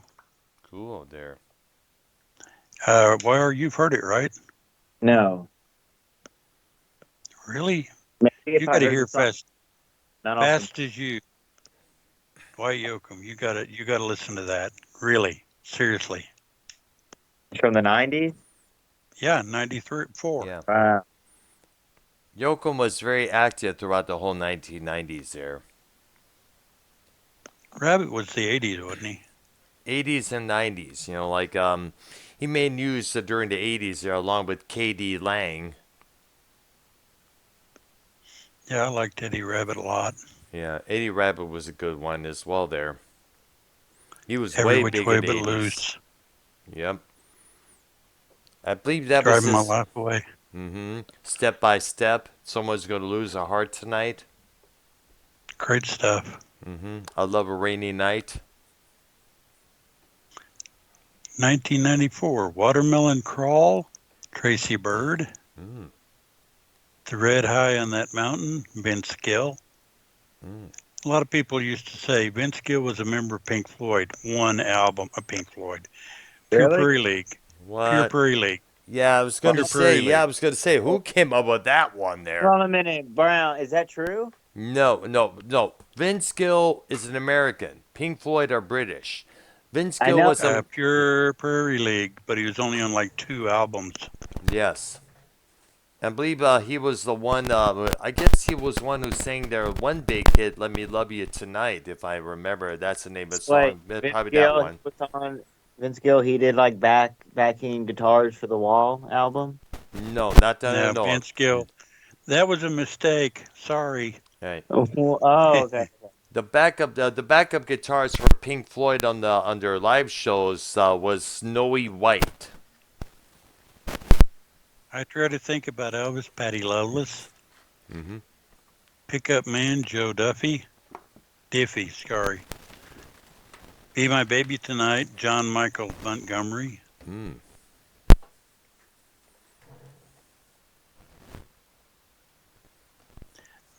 1995. Mm. Sold. The Grundy County auction incident. John Michael Montgomery. No. Any Man of Mine. Shania Twain. Mm. Too Much Fun. Daryl Singletary. I Like It. I Love It. Tim McGraw. Heard that song many times. Whose bed have your boots been under? Shania Twain. Well, speaking of the 90s, real quick, this is kind of breaking news. Brown. Yeah. Danny Masterson was found guilty with the rape. Have any opinion on that? Danny Masterson. You mean the actor from that 70s show? Yes. Yeah, I heard about Right. that many times. So was it today? Was he just announced? Let me look it up online because I heard about him getting in trouble for that a few years back That was there. a great show. That was a damn great show. That 70s show, tip of the cap. It For that was. It show. was a big show there, and that's where we first heard of an Ashton Kutcher and how he became a big name. And Laura, that girl Laura Pipton, I guess her name is. Yeah, she was a hot Laura, mama. I'm looking What up character did Masterson play? Laura Masterson. Penis Swab. Say it again. What?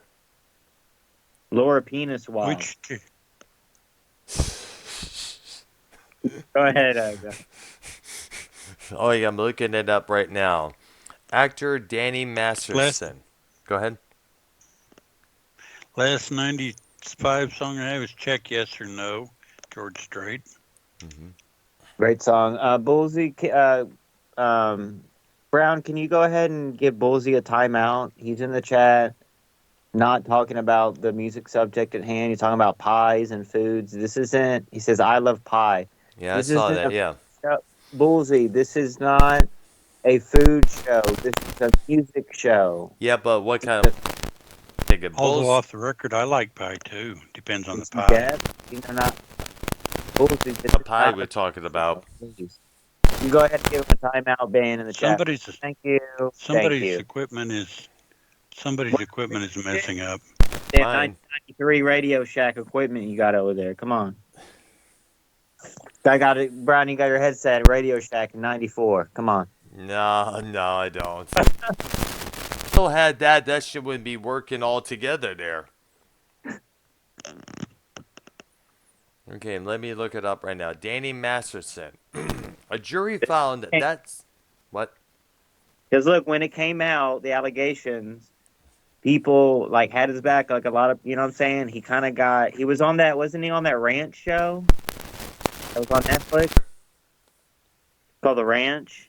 The Ranch. Like I him and think it Fisher, may I have think. been, yes, if I But then, remember.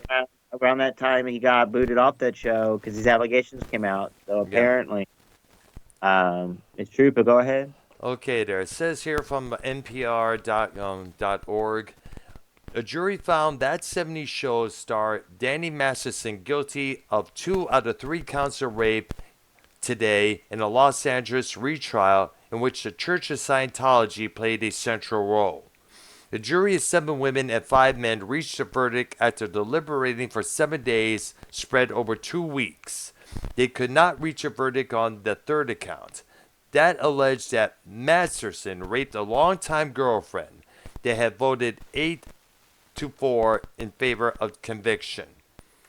Masterson was led from the courtroom in handcuffs. The 47-year-old actor now faces up to 30 years in prison. His wife and actor and model Bijou Phillips wept as he was led away. Other family and friends sat stone-faced. Okay, again, what character did he play on that 70s show? Yo, Hyde. Richard Hyde. Richard Hyde? Ah. He was the hippie one, right? No, Yeah. I think he was the one who wore the shades a lot.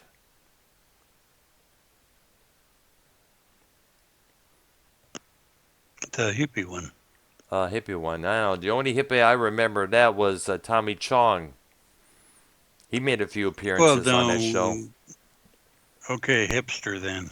He Um, was definitely You know what? Because he had the big sideburns, the big '70s sideburns, the afro going right. on, like yeah. Then the Shades. major character in that series. Yeah, it was. He But ended up towards the end hooking up with the black-haired girl, right? I think so. Dr. Brown, if you could pick one person in the community to rape, who would it be? I'm not gonna rape anybody. Fuck no. Yeah. I don't believe in that shit. Hell no. Well, do we believe that? Do you believe that Masterson is guilty of that? I do not know. I never met the guy, let alone seen that take place there. 1996. Strawberry Wayne, Deanna Carter. Hmm. My Maria, Brooks and Dunn, which is a cover. Ah, B.W. Stevenson song. I see. Every Light in the House, Trace Adkins. Great song, though. Uh-huh. Oh, Getty Lee Alnos in the chat. This was a major '90s staple. I believe in the '80s too, but I don't know. But definitely in the '90s. Dr. Brown, give your opinion about the school program, drugs against resisting education, DARE. Can you give us opinion about that? Well, that goes back to the 1980s, if I remember there. Now, I guess the intent was to keep kids off of drugs and keeping kids out of the drug scene there, which I understand, which is a good thing, But to keep kids off of drugs, you have to take them down to the back alleys and see all the junkies, how they're living, and read them all the rest reports and everything else that they went through to end them on the streets. That should teach them right there what not to do. So right there, What? about DARE, is what you're saying. Yeah. Well, So was this the time when they also had the ad about this is your brain on drugs, where they cracked the egg and fried it? Yep, that's the same round time. That was big. In fact, you may remember Rachel Lee Cook started those commercials, and she later soon became a household name afterwards. She started a couple movies later on, including that movie titled Not Another Teen Movie, which was a teen movie parody there. And Brown, drugs against resisting education stands for what, Brown? Resistance, I don't think I heard about that one. I guess I'm looking up the Dare. I'm looking up there. Okay. And my last 96 song is Time Marches On, Tracy Lawrence. Thank you. All right. Dixie Chicks. Let's bring them up. That was one of the... I got my first... See, this is the thing, though. I got, like, a CD player, and it was probably, like, a portable one. Like, I can have headphones, too, right? Which is great. Yes. So... it was the year of 1999, probably, right? 98, 99 to be exact. So I was definitely a little late on that, right? But I was still I was like 7 or 8 years old. So getting a CD player at that age was kind of big. CD players have been around. So I remember the first CDs was that Alan Jackson, right? But it was the Tim McGraw, the one that they played that song on the radio. Barbecue stain on my white T-shirt, killing me on that mini skirt. Yeah. The Dr. Brown's on the river by the railroad tracks. Oh, Joe Cronin had a suntan line, and Ken had red lipstick. I worked so hard for that first Ken. Now hard don't forget, something like that. So that was a huge song on the radio. I had the CD of that song. Man, when I was 7 or 8, I didn't get a CD player. And, well, because back then, it was like a Christmas gift or something, But Dixie Chicks, I believe, first album, I got that as well. Some great, I think it was like Fly or something. It was something on the, I forget which, it was something, but I forget which name of the album, but they had a lot of hits. Dixie Chicks, really, before they got liberal and stuff against George W. Bush and all that, like Yeah. they were great. Like I believe like all three of the girls sang at the same time, or harmonization or something Yes, something. exactly. Yeah. It was just a whole different sound, but it was like new and great, 90s, and it was like pretty damn fucking cool because a woman country singer with Hmm. that country twang is pretty cool. Like I like that. You know what I'm saying? Some of that's pretty cool. So That's the Dixie Chicks song you're talking about. They're not, they're just called the Chicks now, by the way. There, and it came out in 1998. That's for sure. yeah. Yeah. So the Dixie Chicks, 90s. Thank you. Yep. Hmm. Okay, here's just some 97 songs. You're Still the One, Shania Twain. Mm. Man, I Feel Like a Woman, Shania Twain. Again. It's Your Love, Tim McGraw. A couple. You're How Do still I Live, Leanne Rimes. Hmm. the only one I breathe to. Dr. Brown, you're still the one I kiss. Good night. Shit. Oh, you're still the one. You're Oh, still the one I know. yeah, right. Bro, I that am. song was so big. That's what I'm telling you, bro. Like Shania Twain coming back doing this tour, and she's doing multiple. She's doing two dates in Texas at two different arenas in the same city. Like she's doing like multiple cities, but different arenas in the same cities because Shania Twain coming back to doing live shows is so huge. She had so many songs that was on the radio. Oh yeah, that's for sure. Man, I feel like a Who Dr. did hits? Hmm. And multiple. It was like almost like Who did? Britney Spears, like in the pop scene mixed with the country, because she was doing the dancing and all that kind of. You know what I'm Yep. saying? Exactly. And I think she did. Didn't she? Well, quick, didn't she do the Super Bowl halftime show or something I once? think Not she right. may have, if I remember. I'm not too sure. I don't really pay attention to the Which Super country Bowl. act did? Which country acts did the Super Bowl show? Can we? In the 90s, I'm not too sure. I gotta look it up for look in the internet for that one, I guess. But going back to the Dare program here, Elvis appa- did in 2005. I think so. Who Maybe. did? What was it? Heads Carolina, Tails California. Who did that one? Good question. I'm not too sure Cause, myself there. well, I was mainly asking YR, but he probably didn't hear me. Oh, Yeah, Shania Heads Twain. Carolina, Heads Go ahead. Carolina, Tails California. Who did that one? Was That that was Jody Messina? Jody Messina. How about which I believe is more, I don't know, maybe it might be 80s, but what about the one that just died, passed away, the sister and the daughter and the mother? mm. Um, what was it called, Brown? The group, the Judds. The judge. Oh yeah. I Why thought the no? mother passed away a long time ago. Yeah, no, she passed away about a year ago. There, Naomi Judd was her name. Yeah, Yeah, Winona, Naomi Judd.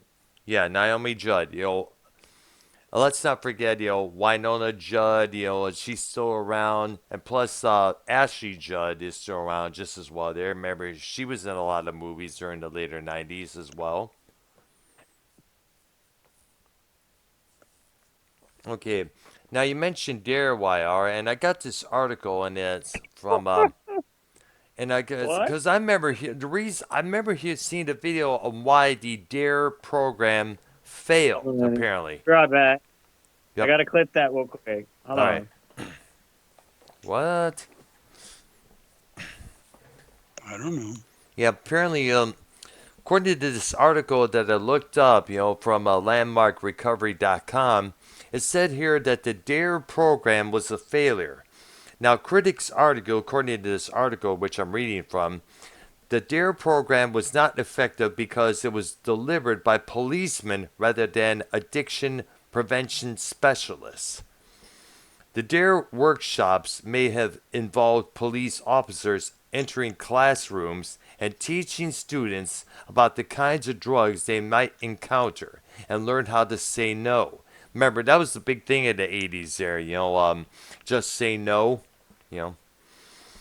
Law enforcement can represent a punitive, zero tolerance approach to drugs rather than adopting an education and rehabilitation view.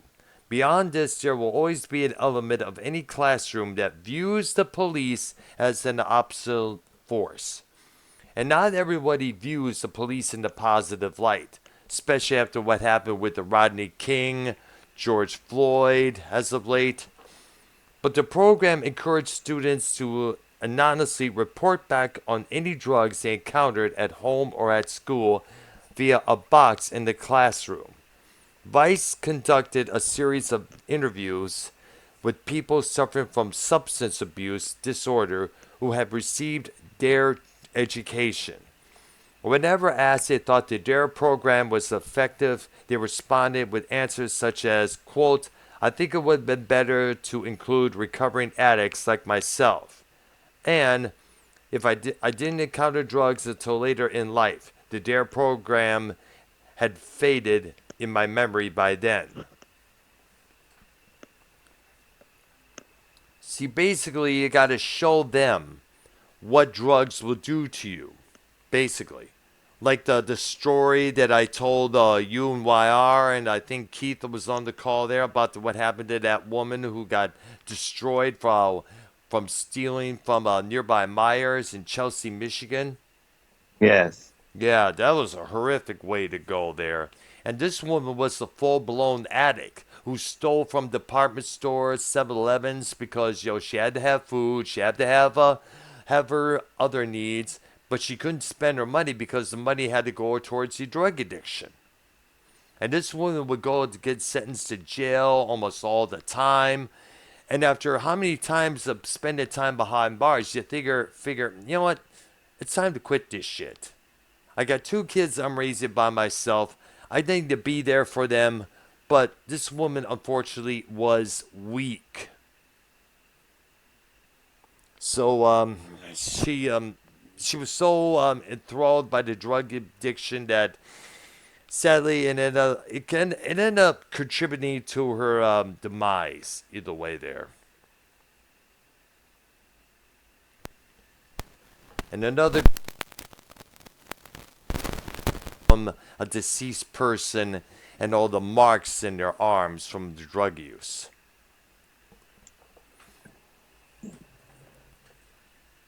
Thank you. That's to me the best way.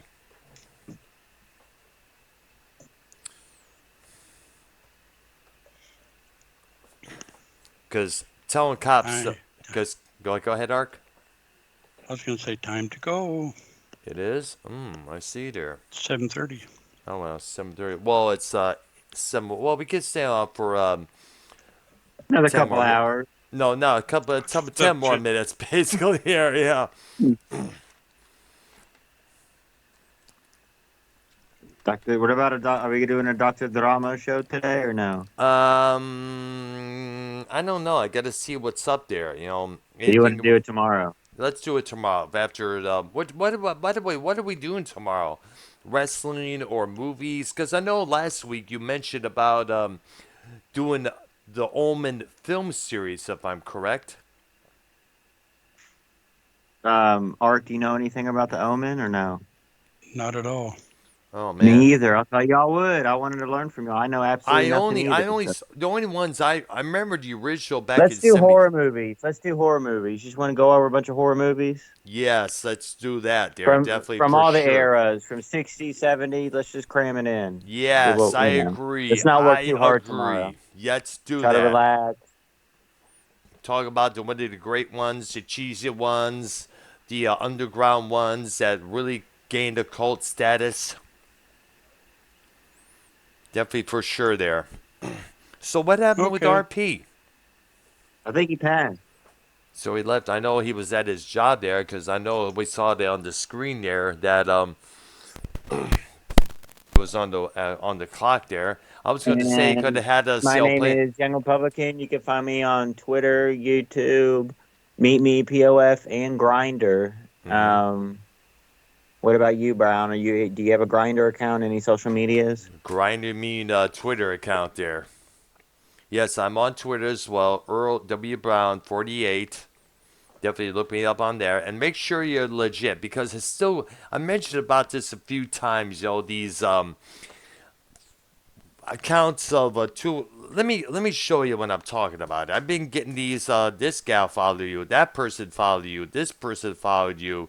But the thing is, let me show you this. Some of the dumbass names that they've been giving me. Let's see here. Blah blah blah. Go to my notifications here. Let's see here. Now, Pippa Gurmir. It has a profile pic of some chick, but there's no tweets, no photos, or nothing. Here's another one. Kari Baum. What kind Car of hell? bomb. That's the best way to put it there. Kari Carlos Bar Car Bomb. Instead of Barbara Carlos Cabral, it's Carlos Car Bomb.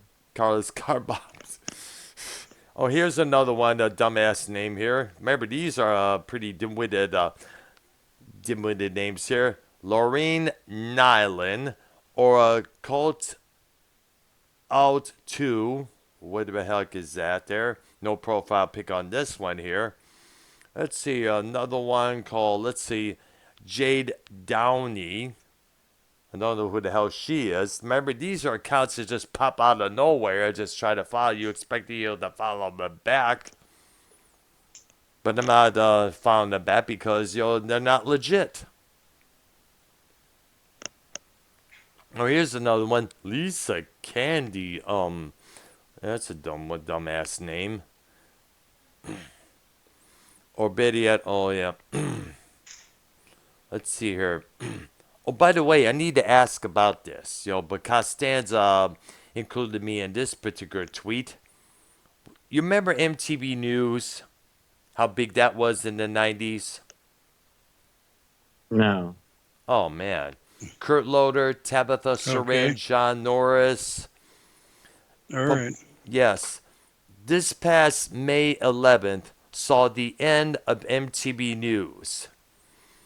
Paramount Global announced that MTV News will be no more due to major layoffs within Paramount, which is MTV's parent companies, and other Are field. you What are again? you attracted to members of the opposite sex? To women? Yes. Always. Thank you. Oh, I've always been. Nah, people be saying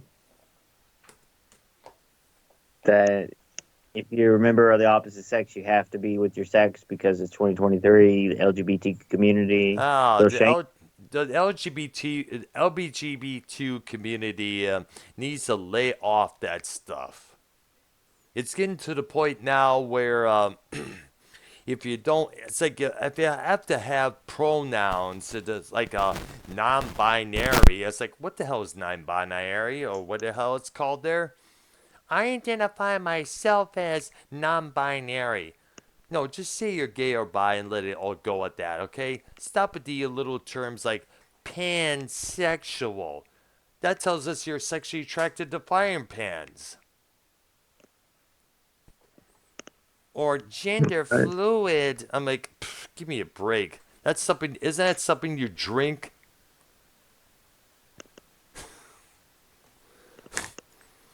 I mean, what the fuck? come on. I mean, when you think about it, dear. But you know what? I had this talk with my brother-in-law and my sister about this scenario, and it's. Let me put it this way: we're not homophobic, we're not transphobic. Just don't shove it down everybody's throats. That's all we're asking. Well, you are that because you don't accept and you don't stay open-minded by having a gay or bisexual relationship with a member of the opposite sex. But if you're So, talking about friendship, maybe yes. But in Thank you. romantically, I don't think I can. I'm attracted to females, and that was that. Thank you. Yes. I could be friends with someone who is gay or bi. That's true there.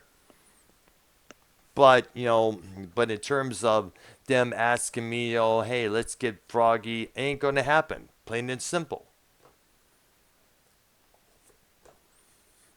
I'm straight as pencil. I love the poontang. I love the chicks. I love the boobs, the feel. You like a hairy? You like a bush or? I don't mind hair as long as it's not to the point where I have to Ah, use bug spray to get to her clitoris. oh, come on. I mean, I've seen some horrific ones, that's for sure, man. Look like Some of those gothic, tarantulas. some of them gothic bushes, right? Some of them hot topic bushes. Come on. Oh God, no! Goth. I think right now shaving it is the main thing that women today are doing.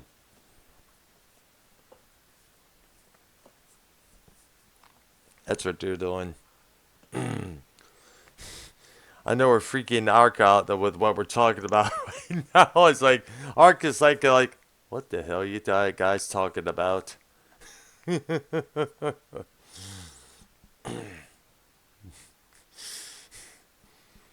All Dr. right. Time to Drama. go. Yeah, it is. That's hit the hay, everybody there. So tomorrow So, night we're going to be doing Movie Madness. Look at all the horror films from all the decades there, the ones that we enjoy, the ones that influence us, and the ones that we still talk about to this very day. Definitely for sure. Now, you think we could get Carlos or Jacob on the call tomorrow night? I try to get him on tonight, so we'll see. Okay, there. And afterwards, we're going to do our drama show, correct? Dr. Drama. Yes. That's right. Damn right. Let's do that. It's been a while since we do that for Shizzle. All right, for YR and myself and Arknolia And just as well. And by the way, go to patreon.com and subscribe to Ark's Patreon. Patreon.com/Arknolia and sign up for whichever tier you prefer there. And also subscribe to his channel. Subscribe to YR's channel, Hockey Channel 360, and also Master of Concerts. And subscribe to my channel. Hit that notification bell, all three of our channels there, and as well as the like buttons. And we will see you guys same time tomorrow night for our Movie Madness show there. Take care, everybody. bye bye. Mm-hmm.